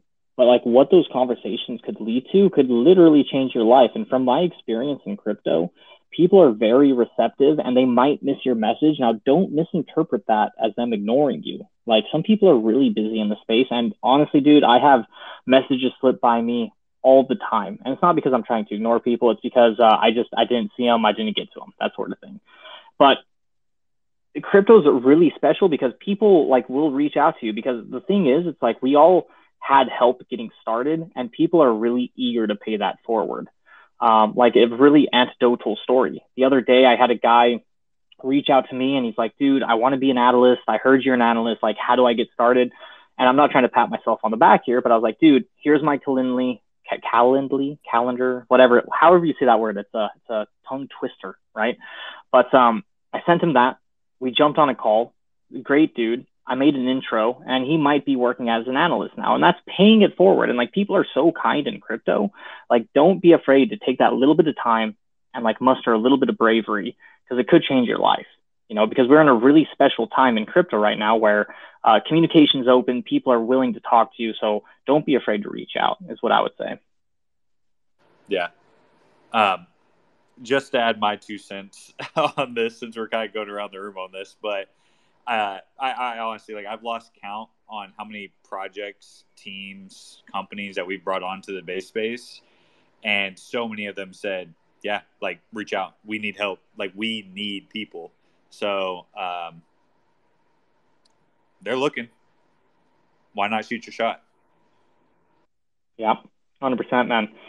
Because you have nothing to lose. At the end of the day, you have nothing to lose. Like, honestly, like, if you think about it. But and you know what? Like, you always have to cut your teeth. You always have to get started somewhere. So, you know, find that place. Switching gears slightly, Jeremy, for some casual alpha. What are Casual alpha? Casual alpha, purely not financial advice at all. No bias of any sort of relationships or anything, but just from like a monetary perspective of upside potential. What are a couple of projects you're like really bullish on? Yeah, sure, dude. So once again, not financial advice, none of that good stuff. You know, do your own research. You know, all that good stuff. So the things that I am really excited about right now, and I've actually mentioned most of them throughout this conversation, and that is YGG, Yield Guild Games, founder Gabby Dizon. What those guys are doing is absolutely awesome. They just recently launched a token, and that's something that I'm really, really excited about. Basically, what those guys are trying to do is become the yield layer of the metaverse. Or not the yield, the guild, excuse me, goodness. The guild layer of the metaverse. And, you know, if you don't know about them, check out the Delphi podcast. We recently had Gabby Dizon on talking about YGG. I just hosted that Twitter Spaces, which will also be on the Delphi podcast, where we talked about Gabby as well. To take that another direction, another thing I'm really bullish on is Illuvium, ILV. The token has had a bit of a run recently because a lot of people have been locking it up, this, that, and the other thing. So once again, not financial advice, but that's something I'm really excited about. And I love Illuvium. I think that is a multi-year, multi-decade project. And I'm just can't wait to see what those guys do, pull off, and accomplish. They've already been absolutely nailing it. And I mentioned Parallel earlier. They don't have a token yet, but they will have their Prime token soon. So keep an eye on that. And then one that a lot of people actually don't maybe know so much about is the Universe, XYZ. They have recently launched a token as well. They've recently launched their first NFT project, Polymorphs. And if you don't know about Polymorphs, once again, recently had those guys on the Delphi podcast. Not trying to shield the podcast too much, but it is a great source of alpha. We had Tyler Ward on recently, who is the founder of Universe and was one of the main giga brains behind Polymorph. And Universe is doing really, really cool things. Right now, you could even stake Universe in the Illuvium flash pools. So if you wanted to earn a little bit of money on your Universe, that's a great way to do it. And I hold all of those tokens myself. And then I think the most recent token I picked up, just for full transparency, and once again, I mentioned this earlier, was the super rare token. So those are all things that I'm very excited about. And once again, not financial advice. If you want to look into anything, my sort of saying is research builds conviction, and always do your own research. Always build conviction before aping into something, because that could change your life. That's awesome. Yeah, just to echo that. Yeah, just to echo that. All it takes is that one FUD post that you see on Twitter, and you're holding a project that you know nothing about, and then you panic sell. Yep, exactly. And like, that's it, dude. Like, I had a friend who didn't like, and once again, not financial advice, but he's like, man, I wish I would have bought more YGG, but I saw all the FUD going around, blah, blah, blah. I was like, dude, like, this is going to sound so silly, but it's like, I don't know if you guys listen to Joe Rogan, but Joe Rogan's always saying, like, don't read the comment section. Like, why would you read the comment section, right? And that's what, like, FUD is to me. It's like, if you know something and you've done the research and you've built that conviction, like, all those people, like, FUDding, like, you don't know where they're coming from in their walk of life. You don't know what bandwagon or tribe they're a part of. Like, trust your gut. Like, if you built that conviction, like, trust your gun. You know, like, don't pay attention to the FUD. Like, pay attention to, like, your skills that you've honed, because that's probably a little bit more important. Yeah, link's a scam, right, guys? No comment. the scam. Don't buy it. You heard it here first, and I'll buy all yours. Jeremy, at the end of the show, we like to bring on people from the audience. Are you cool if we do that? Do you mind if I take like a 30-second break? I've really got to go pee. I'll be honest. Do it. All right. In the meantime. All right. Give me 45 seconds. Gotta pee. I'll be right back. Go for it. He's breaking the seal, guys. He's been drinking that beer. The 9-tailed Cherokee seal. He's breaking it. If you guys have questions for Jeremy, you guys can request. I'll let you on one at a time.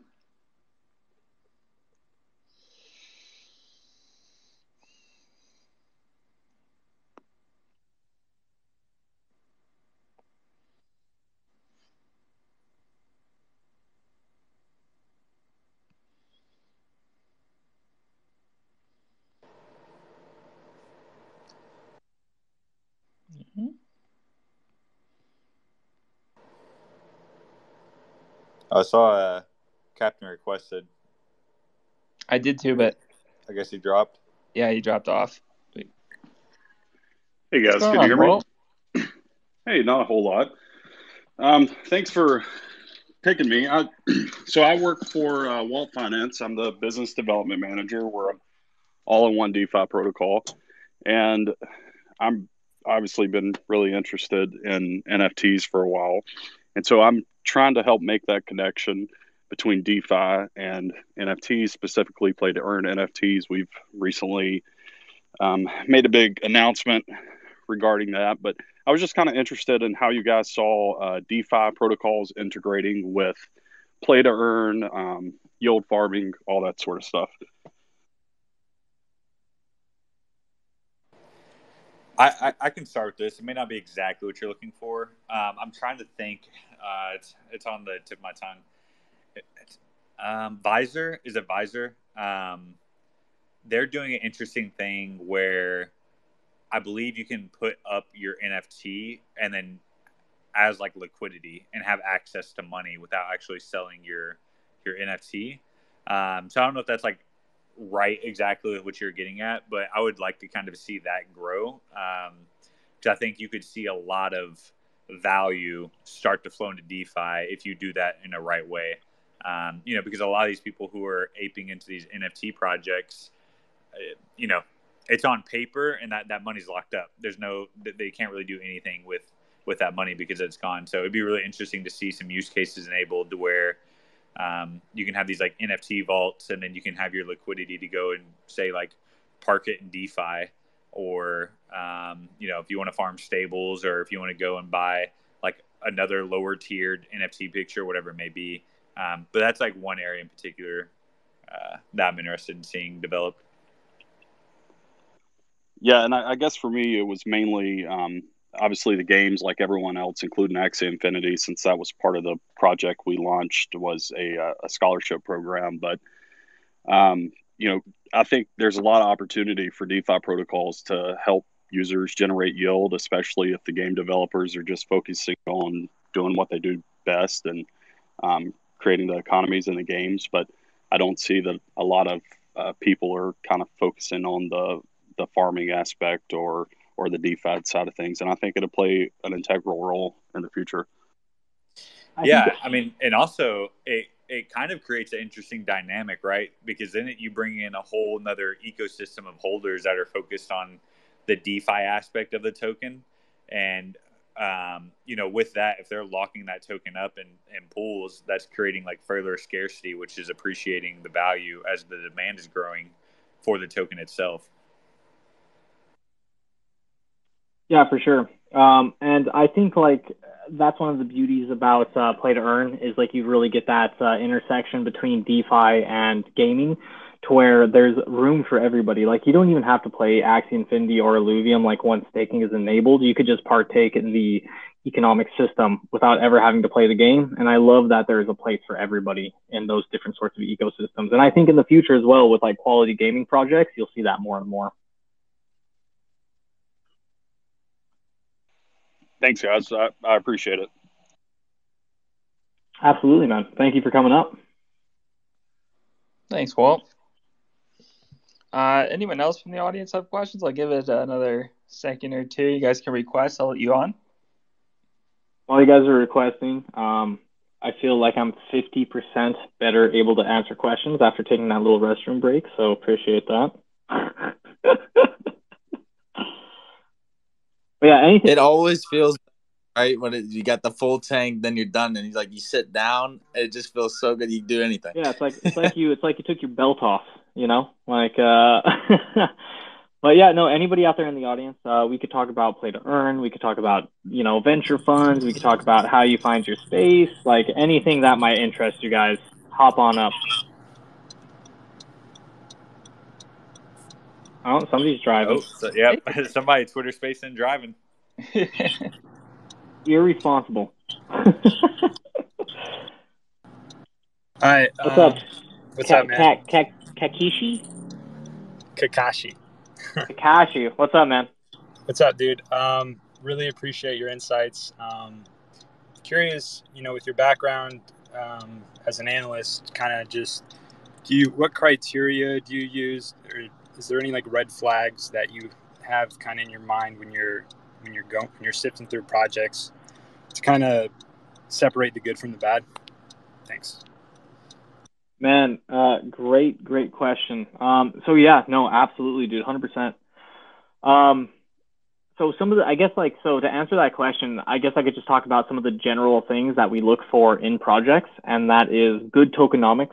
And founders actually play such an important role in a project, right? Founders and teams. Like if you have a team trying to launch a project that has like a history of executing and has like a history in the space and a history in what they're doing, and that founder is competent and they're charismatic and like they look like they could be a leader, like those are major green flags, let's call them. So red flags would be not having those things I just touched upon, and then also like when you're in such a frothy space as play to earn, there's a lot of people that are jumping on the bandwagon. And once you sit down and have a conversation with the team for an hour and have a good Q&A, it's usually pretty easy to see who's jumping on the bandwagon and who's actually building for the right reasons.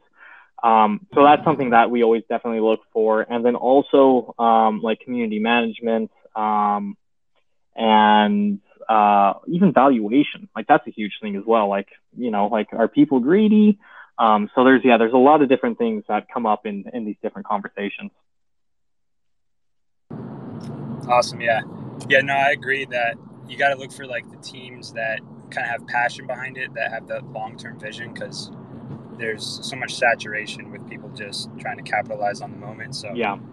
But yeah, that was a whole good list. I appreciate it. Thank you. Absolutely, man. And like another one as well is like understanding the ecosystem and the history you're coming from. Like I'm not going to invest in a play to earn game that doesn't have like a founder and a team and like people behind them that like know what they're getting into or like know what the ecosystem is. Like if I have somebody approach me and I'm not saying this like any ego or anything, and they're like, oh, we want to like replicate Axie. It's like, well, how are you pushing technology? Like, how are you not a cookie cutter? we're not looking for cookie cutters. We're looking for people pushing the innovation and pushing the tech. So how are you doing that? And obviously we ask that question in different ways rather than so pointedly. But yeah, those are definitely things we look for as well. Awesome. Thanks. No problem, man. Thanks for coming up. All right, who else out there has really tough questions? I love tough questions. This could be about, we could talk about, we have somebody up here. What's up, Crosby?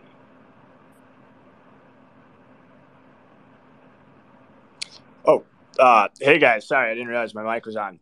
I got a question for you. I know you guys were kind of alluding to kind of like some good networking tips and just learning from talking to others earlier, but I was curious like what kind of information or like piece of advice you could give for like people moving from kind of a traditional finance background, whether, like working in investment banking or kind of on the buy side to moving into kind of the crypto space. Cause some of the skills overlap, some are unique, but any insights you could share on that would be awesome.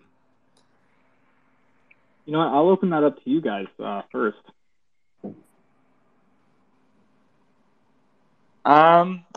My advice would be to get The Infinite Machine by Camilla Russo. I think that's a great book on like the history of Ethereum and the space. So I highly recommend reading that, and then I'll give you like a really strong overview of Ethereum and just the entire history of everything and how it was formed.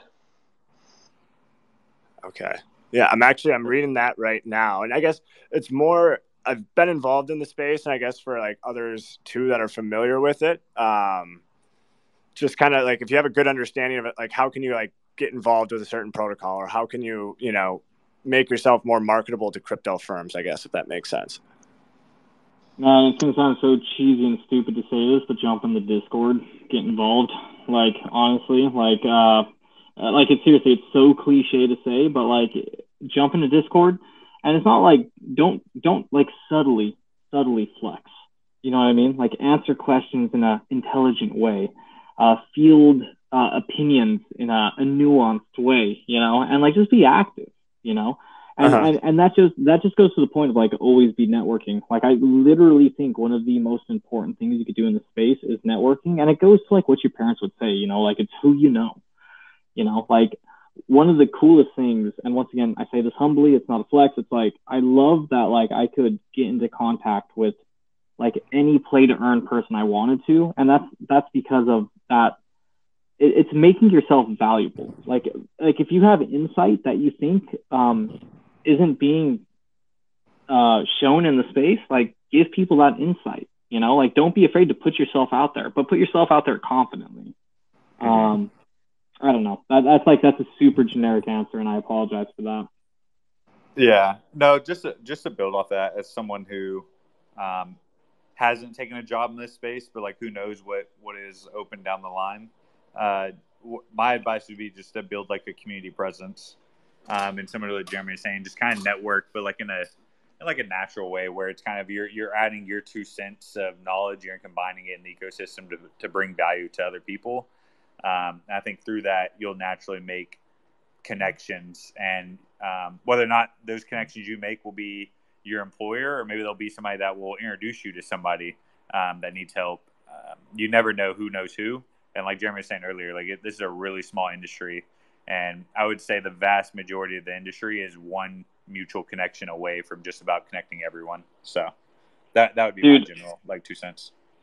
Also, like here's another huge thing, and I think this isn't talked about enough. It's in finding your thing. Like when you find your thing, whatever it is you're passionate about, you're not going to be hesitant to work for free in that space initially, right?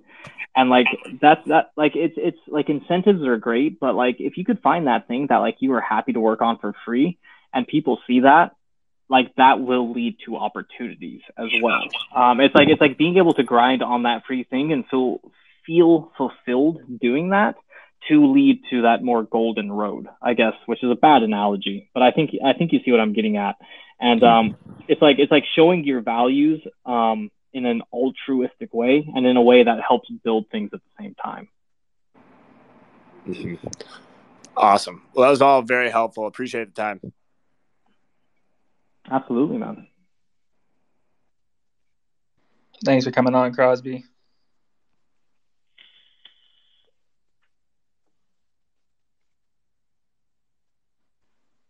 What's going on, Ryan? Hey, guys. Fellas, can you hear me?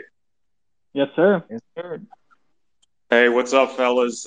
Jeremy, you're absolutely crushing the space. Thank you so much. And fellas, thank you so much for hosting. Two things. Just want to circle back. Wow, you really hit the nail on the head, Jeremy, with GameFi. And man, when I was a kid, crushing WoW like 18 hours a day, getting paid to do that, wow, I would have valued my time way differently. Let me just point that out because wow, definitely true. Dude, there. How scary was it, like, when you would hit, like, what was, like, /play or, like, time or whatever, and it was like, you have spent, like, 17 weeks in World of Warcraft. You're like, wow. Oh, my gosh. Oh, my. I'm afraid to boot up my old account and check because I think I had, like, you know, I don't even want to say. I'm kind of embarrassed, honestly. But you blew my mind by saying it would kind of like teach the youth of the world the value of time just by doing that. I mean, just incredible. So wow, you know, mind blowing stuff. Right there. Yeah, no problem. That was great. Hey, also curious if you're in the Bankless DAO Discord. You know, touching on the DAO subject, I'm actually kind of personally interested in DAOs in a government sense. And I've been thinking about this concept of like a decentralized autonomous government where DAO states or DAO cities would vote into, right? And I don't know, that's a whole nother realm. But just curious if you had any, you know, your interest in DAO. I was interested in exploring that a little bit more if possible. Yeah, man, great question. And once again, thank you. Yeah, I really appreciate your words there, sir. But yeah, no, I think, man, like, we could go really deep with this, but I guess, like, on a higher level, I think what we'll see in the future is a lot of sort of city-states form around these different play-to-earn governments, you know? Like, so if you look at EVE Online, like, you could almost argue that EVE Online is a centralized economy government, you know, like, there's whole factions, there's whole histories there. Like, there's a book that just recently got published on EVE Online that's like a history book that's like 400 or 500 pages long that goes through all the epic battles fought on this video game. So when you look at Star Atlas or Illuvium in the future, you're talking about actual DAOs and government systems where there's democracies and people have votes, and maybe this is the next evolution of government. I don't want to say democracy because maybe it's not democracy, but government in general. So what happens when you see all these different guilds begin to form, and, you know, these different guilds have spokesmen, and like there might be something really, really valuable there. And I mean, that's just on the play to earn side of things. But when you zoom out on, like, let's say not even Star Atlas, but let's say there's a gaming DAO, like Yield Guild Games, for example, like, what sort of role might they play in the future when they have DAOs spanning across multiple games and multiple countries, and then you have whole communities and ecosystems sprout up around these things? Like, it's a really, massive rabbit hole to dive down into, and the implications are vast. So yeah, man, like, you're really touching upon something magical there, I think, in that thinking. And whether or not it gets to the government, like, actual government layer, or like we create one world DAO, like, I think we're a long way off from that, obviously. But I do think that in a generation or two, like, once people become crypto native and we see this come to fruition, we're looking at something crazy. But let me ask you a question, Ryan. Speaking of Bankless, right? So a while back, sorry, go on. No, go ahead. Hit me. Yeah. So with Bankless, did you hear the episode? It was like, it must have been like, it was a while back, but they actually had a historian on where they were talking about the double ledger system. And they were talking about, like, Martin Luther and all the historical things that kind of mirror what we're doing now. So I think like we are establishing a new paradigm and like something that will actually like really have ripples in history. Wow, fascinating. I'm actually parked in the research guild within the Bankless DAO myself. That's kind of where I'm parked, and that's kind of my lane right now there. So I actually missed that. I didn't catch that. No problem, man. So recently on Bankless, and when I say recently, this was like, it might have been even like last summer or something like that. But I remember listening to a podcast where they were talking about the double ledger system, and we're talking about like the Medici times, right? And it was a brand new system of mercantile for merchants, right? And it enabled a whole new wave of technology that powered the Renaissance, that powered democracy, basically. And right now, what we're doing, we're witnessing a new wave of technology that will power generations to come. So, like when you look at history, like the immutable ledger is incredibly powerful because, like, what is the immutable ledger, right? An immutable ledger is a source of truth that cannot be argued. Now, what does that mean? Like, philosophically speaking and historically speaking, that means that you have one source of truth that cannot be argued. Now, what does that eliminate? That eliminates authoritarianism. That eliminates fake news. That eliminates all sorts of crazy shit that happened in history that wouldn't be able to happen today. And that is incredibly, incredibly powerful. Agreed. And let me also acknowledge what you just said there, because it kind of blew my mind even further than it already is. And let's just, you said, we're taking middlemen out of the picture with this technology. Blockchain, crypto, DeFi, NFTs, and we're recognizing facets of all these industries and our culture that we can push aside. It's kind of old hat, kind of old news, right? And so what takes its place, right? It just gets my mind going. And that's just like, I love this stuff. It's the juice of life for me. So I'm kind of recognizing these facets that are almost, it's old hat again. I mean, that's the term I can use right now. And so, yeah, that is incredible, man. Your brain is incredible. Thank you, sir. I guess what's the question there, though, Ryan? Like, what replaces the old way of thinking, or like, let's make this a little bit more pointed here. Okay, well, for me, I think bringing the questions up is that, because like you said before, this is such an infant technology and such an infant time almost, right? I mean, it feels almost as if like we're babies again, as far as a race, as far as a culture, as far as a species. And we're just like rediscovering all this stuff.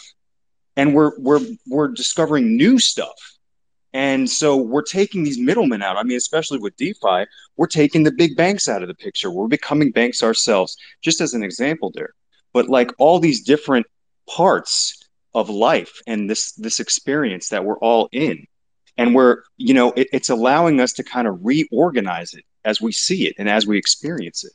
So it's the questions itself for me that actually is where we're at now. I'm not sure about the solutions, but that open door for what's new and what's possible for me is kind of the juice.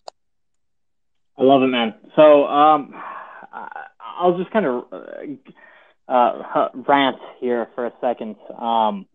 And I'll definitely would love to hear the other guys jump in here. But I think some of the things we're recreating as far as like cutting the middleman out and that sort of thing, it's like, so LinkedIn, for example, is like a multi-million, if not $1 billion industry as far as like connecting people with jobs. Okay. Now imagine in the future where we don't have a LinkedIn, because if you are working for some company like Delphi Digital, or if I was on Base, right, I might get a POAP or some sort of badge that said I did this, and that becomes a part of my CV, right? And maybe instead of going to college, my college is my actual achievement, right? So if I achieve a Python coding course, I get a Python badge. And all of these things are tagged onto my immutable record. That becomes my immutable CV. And if I become an employee of the month, I get that on my record. If I achieve a certain achievement in a game, I get that on my Immutable record. So if I go to apply for a job, it doesn't matter the course I took in college. What matters is what I've actually achieved in life.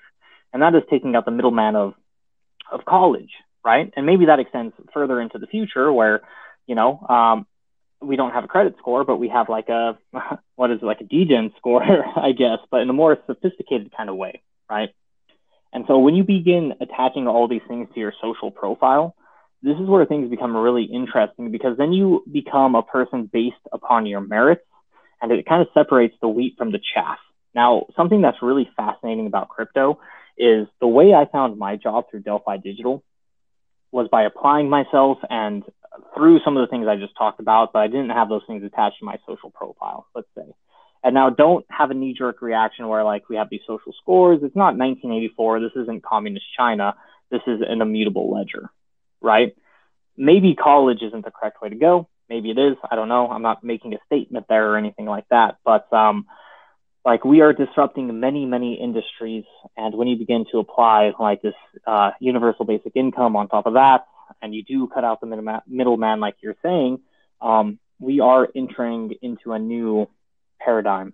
Now, I'll caveat that by saying, yeah, we definitely need regulation there to ground these things, let's say. Like, I don't think regulation is a bad thing, but it'll definitely be interesting to see how it all shakes out in the future. Anyways, now that probably didn't answer your question, but like I said, I'm ranting. That's all right. And thank you guys so much for having me up here. And again, you know, just kind of having the questions, I just feel fortunate enough to ask and just to be able to think. You know, my last thing is just I want to just put out there a thought that I had, kind of like a Social Security or number 2.0 was, what if every human being had an NFT attached to them from birth and carried with them until death? And so that NFT could then be integrated into, you know, if we're looking at the legacy system like Social Security and, you know, all the history, I mean, all your doctor records could be tied to it, all your dental records could be tied to it, your whole job history could be tied to it, your CV, your resume, like it could all be on this NFT that you've had since birth, right? And then, all right, my mind just got blown. So thank you guys. Hold on, Ryan. Let me fuck you up even more, man. Imagine your digital profile is a profile into your soul. Okay. And what I mean by that is, imagine if we were able to take all the data from your social profile or from your digital wanderings, and we were to aggregate that into an AI. Could you not live forever?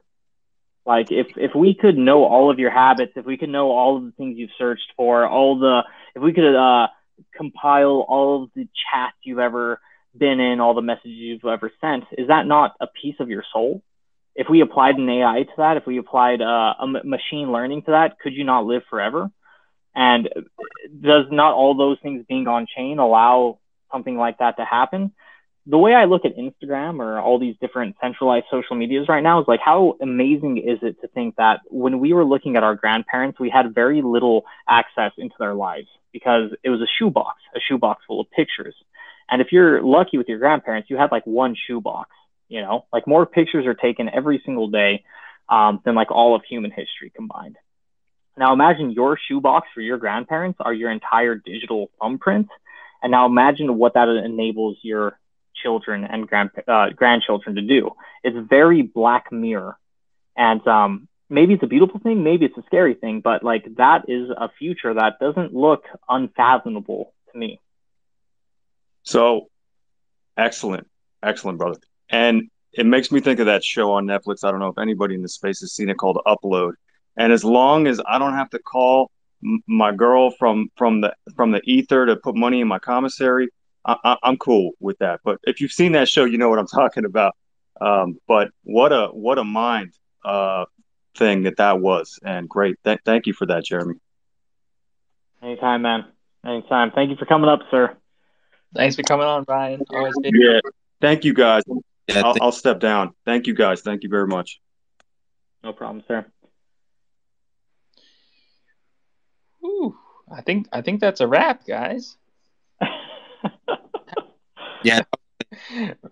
That was a hell of a way to end it. I love that. I love that dynamic, and yeah, man, the future is going to be insane. Who the hell knows what's going to happen? It's a blank canvas. 100%. And we're Guys, part of it. It's all recorded. Yeah, guys, I really got to thank you for putting this together, for inviting me on.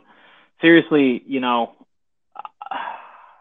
the thing about like working for somebody like Delphi, just to kind of like bring it back home, is like working for Delphi is really cool because I get to talk to all these incredible people and I get to help build the space out, and that's really, really cool. And you know, awesome. But literally my favorite thing to do is have these sorts of conversations, and it's literally one of my favorite things that my job and my position in this weird niche crypto landscape affords me, is being able to dive into the weeds with people like yourselves. Because the thing about this is like, to have these sorts of conversations, first of all, how many people in the world could have these sorts of conversations? And what I mean by that is like, we've all learn the same things. Like, we're all working off the same sort of foundation. And like, when I say metaverse, I don't have to explain what that means to you. So to be able to have these conversations is incredibly valuable. And even to answer the questions we did are just mind blowing. So basically what I'm saying is, yeah, thank you for having me on. And I really appreciate you guys taking the time to dive into the weeds with me, and everybody here for listening.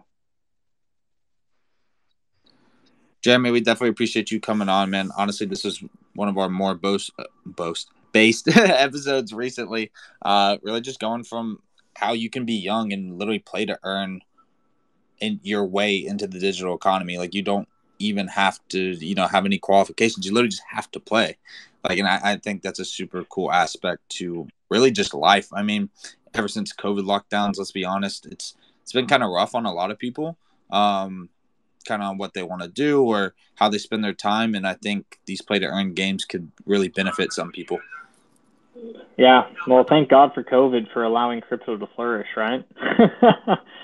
I mean, like, as far as like one facet of COVID goes. The Great Reset. It's happening. Right. No, but Jeremy, thanks for coming on, man. I mean, this is why we do these spaces, because one, it's like you said, it's so hard to find people that are like-minded and that understand the amount of knowledge about crypto. But two, you know, it's just to educate everyone, and it's all I think the coolest thing to me is like it's all documented online. So we'll look back at history and be like, oh snap, like this is what happened. And you know, one of the cool things, guys, too, that we're doing is like when we bring on a new guest, we're asking them how they got into crypto. Like, that's all that history is being recorded. And yeah, man, I can't wait to see like where the space is going. It's wild. It's already wild. Yeah, man. Got to smell the roses. Got to smell the roses. Got to stop, appreciate it. Super, super important. 100%. I'll let you go, Jeremy. I hopefully you have another beer and you get relaxed tonight. Yo, guys, by the way, right, I actually mentioned this to you, Mewtwo, like when we first organized this thing, and it's one reason why I was excited to jump on this with you guys, but it is officially my birthday. I'm now 28 years old. I can't think of a better way to bring in my new year with you guys and having these awesome conversations. So really appreciate getting to kick off 28 the right way in talking about crypto and play to earn and all this crazy stuff. So yeah, really appreciate you guys. So Jeremy, does that mean you're Leo? A Virgo, actually. Damn, you missed the cut. I was about to say Leo gang. No, well, see, dude, like that's where the argument goes though, because like I'm on the cusp. So I feel like when I was younger, I was a Virgo, and then I've kind of grown into a Leo, and I'm not into astrology and all that stuff, but that's what I'm told, anyways. Hell yeah. No, like I said, happy birthday, and you know, I hope you enjoy your 28. You're still young, and you're helping build the future, and it's very exciting. All of us here. You know, I know the people that can't come on and talk, I know they're saying happy birthday. So, you know, just enjoy your day. Appreciate that, sir. Guys, thank you so much once again. And seriously, in the future, Always happy to do this again anytime. Let me know. And it's been an absolute pleasure. 100%. Hell yeah. Awesome. All ours. Stay based, All right, everybody. guys. See ya. See you guys.